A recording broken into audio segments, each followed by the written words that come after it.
क्या आपको पता है कि जापान दुनिया का वो वाहिद मुल्क है जिसमें स्क्वायर शेप के एप्पल्स मौजूद हैं। और क्या आप जानते हैं कि जापान में पब्लिक प्लेसेस पर ट्रांसपेरेंट टॉयलेट क्यों बनाए जाते हैं? इसके अलावा क्या आपको पता है कि इस मुल्क में स्कूल के बच्चों को मगरमच्छ का गोश्त क्यों खिलाया जाता है? वेल, आज की इस वीडियो में मैं आपको ऐसी चीजों के बारे में बताने जा रहा हूँ जो सिर्फ जापान में ही पाई जाती हैं। तो शुरू करते हैं अपना काउंटडाउन। दोस्तों, अगर आप किसी फॉरेन कंट्री में गए हो तो आपने देखा होगा कि डेवलप कंट्रीज के अंदर रोड पर चलने वालों के लिए जो साइंस लगाए जाते हैं उनमें एक ह्यूमन फिगर बना होता है। जब सिग्नल रेड होता है तो वो फिगर रुक जाता है और जब ग्रीन होता है तो वो ह्यूमन फिगर चलना शुरू हो जाता है। लेकिन इस मामले में जापान दुनिया से बिल्कुल अलग है। जापान में पेडिस्ट्रियन सिग्नल्स में एक क्यूट बनी का कैरेक्टर बनाया जाता है। ये बनी इतना क्यूट होता है कि इस लाइट को देखकर ही मजा आ जाता है। इन सिग्नल्स को मिफी ट्रैफिक सिग्नल्स कहा जाता है। इन सिग्नल्स की शेप बिल्कुल हेलो किटी की तरह की होती है, इसलिए जापान में रहने वाले लोग इन्हें बहुत ही पसंद करते हैं। एनीवे, जो भी हो, इससे क्यूट सिग्नल दुनिया में और कोई नहीं हो सकता। दोस्तों, जब भी हमें अपने बाल कटवाने होते हैं तो हम सब सैलून जाते हैं। वैसे तो आप सबने बहुत से फैंसी और एक्सपेंसिव ब्यूटी सैलून्स देखे होंगे, लेकिन क्या आपने कभी डॉग सैलून के बारे में सुना है? वेल, जापान के अंदर आपको ऑलमोस्ट हर पब्लिक प्लेस पर एक ना एक डॉग सैलून जरूर मिल जाएगा। मजे की बात यह है कि इन सैलून्स के अंदर बार्बर्स बाकायदा कुत्तों को चेयर पर बिठाकर इनके बाल काटते हैं। सिर्फ इतना ही नहीं, बल्कि ये लोग तो डॉग्स के ऐसे ऐसे हेयर स्टाइल्स बनाते हैं कि देखने वाला दंग रह जाता है।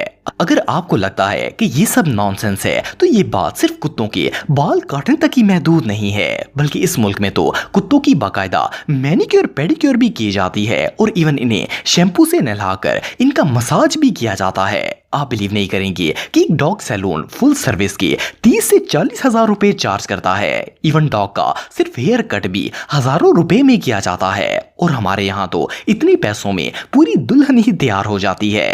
अब इससे ज्यादा बड़ी हमाकत और भला क्या हो सकती है? दोस्तों, अगर एप्पल्स की बात की जाए तो अच्छी सेहत के लिए इससे बेहतरीन फ्रूट दुनिया में और कोई नहीं हो सकता। वैसे तो नॉर्मली सेब इस तरह के होते हैं और इनकी शेप बिल्कुल एक जैसी ही होती है, लेकिन क्या आपने कभी स्क्वायर शेप का एप्पल देखा है? वेल, ये जो यूनिक सेब आप दिख रहे हैं इसे जापान में उगाया जाता है। फर्स्ट क्लास में तो इस एप्पल को देखकर ऐसा लगता है जैसे ये फेक है, लेकिन ये एप्पल बिल्कुल रियल है। और इस अनयूजुअल एप्पल को फ्रूट मोल्ड लिमिटेड नामी एक जापानी कंपनी ग्रो करती है। ये फ्रूट बिल्कुल ऑर्गेनिक तरीके से उगाया जाता है। दरअसल जब दरख्त के ऊपर सेब उगता है तो इसे स्क्वायर शेप के एक ट्रांसपेरेंट सांचे में बंद कर दिया जाता है। जैसे जैसे वो एप्पल ग्रोथ करता है वो स्क्वायर शेप में बंद हो जाता है और आखिर में इसकी सूरत भी इसी स्क्वायर में ढल जाती है। मजे की बात यह है कि फ्रूट मोल्ड कंपनी दरख्त पर लगने वाले हर एप्पल को इलादा इन सांचों में बंद करती है ताकि इन्हें स्क्वायर शेप में ढाला जा सके। और ये प्रोसेस बहुत ही डिफिकल्ट होता है। बहरहाल जो भी हो, इसका रिजल्ट वाकई में कमाल का होता है।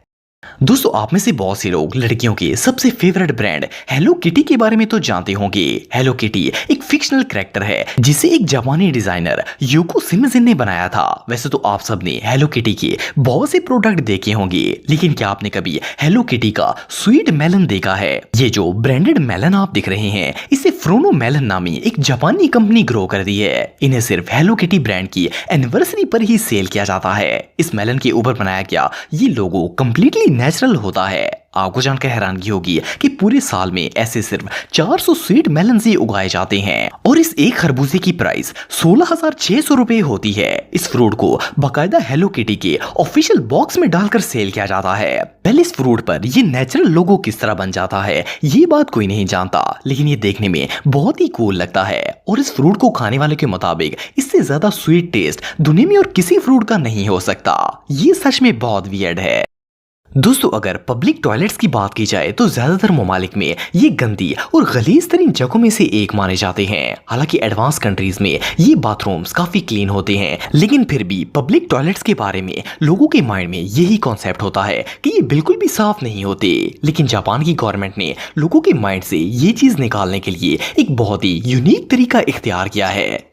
ये जो बाथरूम्स आप देख रहे हैं ये जापान के शहर टोक्यो में बनाए गए हैं। इन्हें ट्रांसपेरेंट वॉशरूम्स कहा जाता है। इन्हें ऐसे ग्लास से बनाया गया है कि आप इन टॉयलेट्स के बाहर खड़े होकर अंदर मौजूद हर चीज को देख सकते हैं। लेकिन जैसे ही कोई इस टॉयलेट को यूज करने के लिए अंदर जाकर लॉक लगाता है तो इसकी ट्रांसपेरेंसी खत्म हो जाती है और ये ग्लास एक दीवार में तब्दील हो जाता है। इन टॉयलेट्स को ऐसा इसलिए बनाया गया है ताकि लोगों के माइंड में पब्लिक बात को लेकर जो ख्याल है इसे दूर किया जा सके। जैसा कि आप वीडियो में देख सकते हैं कि ये टॉयलेट बाहर से देखने में भी बहुत ही क्लीन लगते हैं। असल में ट्रांसपेरेंट होने की वजह से लोग इन्हें गंदा नहीं करते और अच्छी तरह सफाई करके बाहर निकलते हैं। ये आइडिया सच में ब्रिलियंट है। दोस्तों दुनिया में बहुत से ऐसे इलाके हैं जहां पर लोग अजीबोगरीब चीजें खाते हैं। आप सबने भी बहुत सी वीडियोस में देखा होगा जिनमें लोग कीड़े मकोड़े, कॉकरोचेस, बिच्छू और इस तरह की दूसरी चीजें खाते हैं। लेकिन क्या आपने कभी बच्चों को मगरमच्छ का गोश्त खाते हुए देखा है? वेल सुनने में तो ये बात फेक लगती है लेकिन जापान में ऐसा रियल में होता है। जापान के 47 गवर्नमेंट स्कूल में बच्चों को इनके लंच मील में स्कूल की तरफ से क्रोकोडाइल के गोश्त से बनाई हुई पैटीज और दूसरे खाने दिए जाते हैं। असल में वहाँ के हेल्थ एक्सपर्ट्स का मानना है कि मगरमच्छ का गोश्त बच्चों की सेहत के लिए बहुत ही अच्छा होता है। इस गोश्त के अंदर ऐसे न्यूट्रिएंट्स होते हैं जो बच्चों की ज़हनी ग्रोथ के लिए बहुत ही जरूरी होते हैं। ये लोग स्पेशली बच्चों के लिए मगरमच्छ के गोश्त से अट्रैक्टिव फूड्स बनाते हैं और इनका लंच स्टार्ट होने से पहले सारे बच्चों को बताया भी जाता है कि आज इन्हें क्रोकोडाइल मीट दिया जाएगा। हैरत की बात यह है कि बच्चे ना सिर्फ बर्गर्स और इस तरह की ये चीजें खाते हैं बल्कि ये फूड इन्हें बहुत ही पसंद भी आता है। इवन इन स्टूडेंट्स का कहना है कि क्रोकोडाइल का मीट बिल्कुल चिकन की तरह होता है। बहरहाल जो भी हो, इससे बदतर तरीन खाना दुनिया में और कोई नहीं हो सकता। दोस्तों दुनिया में बहुत से ऐसे ममालिक हैं जहां लोग डेली बेसिस पर ट्रेन पर सफर करते हैं। कई दफा ऐसा होता है कि ट्रेन किसी वजह से लेट हो जाती है और स्टेशन पर टाइम से नहीं पहुंच पाती।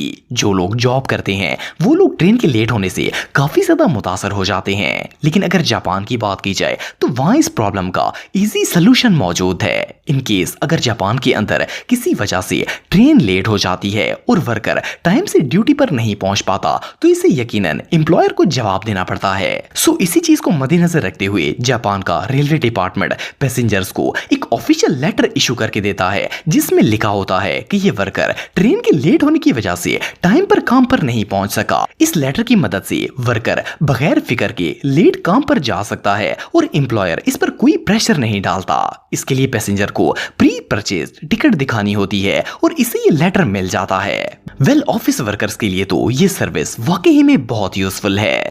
दोस्तों वैसे तो आप सबने बहुत सी पेंटिंग्स देखी होंगी लेकिन क्या आपने कभी कोई ऐसी पेंटिंग देखी है जिसे चावलों की फसल के ऊपर बनाया गया हो? वेल जापान के अंदर एक ऐसा गांव मौजूद है जहां हर साल एक एग्जीबिशन लगाया जाता है जिसमें वहां के लोग चावलों की फसलों के ऊपर मुख्तलिफ पेंट्स लगाकर ये ब्रिलियंट पेंटिंग्स बनाते हैं। इस गाँव के लोग फसलों के ऊपर जानवरों, परिंदों और इवन के सेलिब्रिटीज की भी पिक्चर्स बनाते हैं। आपको जानकर हैरानगी होगी कि इस आर्ट को सबसे पहले एक रिटायर्ड टीचर ने टाइम पास करने के लिए शुरू किया था, लेकिन ये इतना खूबसूरत था कि हुकूमत ने वहां बाकायदा एक टावर बना दिया ताकि लोग इस खूबसूरत पेंटिंग को ऊंचाई से देख सके।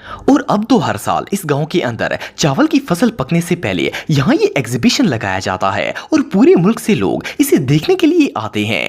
एनीवे जो भी हो, इनका ये टैलेंट वाकई में तारीफ के लायक है।